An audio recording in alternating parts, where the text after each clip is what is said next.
পূর্ব মেদিনীপুর জেলার তমলুক থানার শ্রীরামপুর গ্রাম পঞ্চায়েতের কিসমত গ্রাম। এখানেই থাকেন দিনমজুর গোপাল দিন্ডা। ৩.৫ বছর আগে এক ঝড়ের রাতে তার বাড়ির সামনের গাছ থেকে পড়ে যায় দুটি টিয়া পাখির ছানা। সেদিনই শুরু হয় এক অনন্য সম্পর্ক, মানুষ আর পাখির, রক্তের নয় কিন্তু নিখাদ ভালোবাসার। গোপালবাবু ছানাগুলোকে ঘরে তুলে আনেন, সন্তানের মতো করেই বড় করে তোলেন তাদের। নাম দেন একজন সূর্য আর একজন দীপা। দিনমজুরের ঘরে যা রান্না হয়, যা খান গোপালবাবু, পরিবার ঠিক তাই খায় সূর্য আর দীপা। আলাদা কোনো খাঁচা নেই, কোনো বন্দিত্বও নেই, তারা থাকে পুরোপুরি স্বাধীন।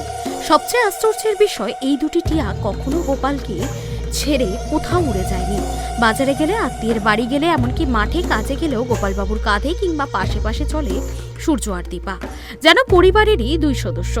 আর শুধু সঙ্গে থাকাই নয়, তারা কথা বলে, কখনো মা কখনো কাকু বলে ডাকে শোনা যায়।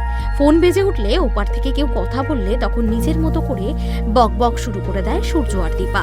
গ্রামের মানুষজন থমকে দাঁড়িয়ে দেখে এই দৃশ্য। আমার নাম গোপাল দিন্ডা, বাড়ি কিসমত।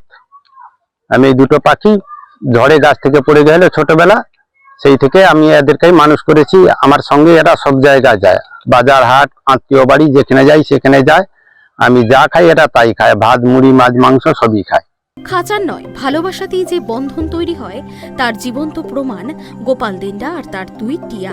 বাড়িতে আরো দুটো শালিক পাখিও আছে, তারাও মুক্তভাবে গোপালবাবুর বাড়িতে বেড়ে উঠছে। আর গোপালবাবুর পাখিগুলিকে দেখতে বাড়িতে ভিড় জমান গ্রামবাসী থেকে দূর দূরান্তের মানুষজন। পূর্ব মেদিনীপুরের শ্রীরামপুর থেকে জাহাঙ্গীর বাদশার রিপোর্ট, কেটিভি বাংলা।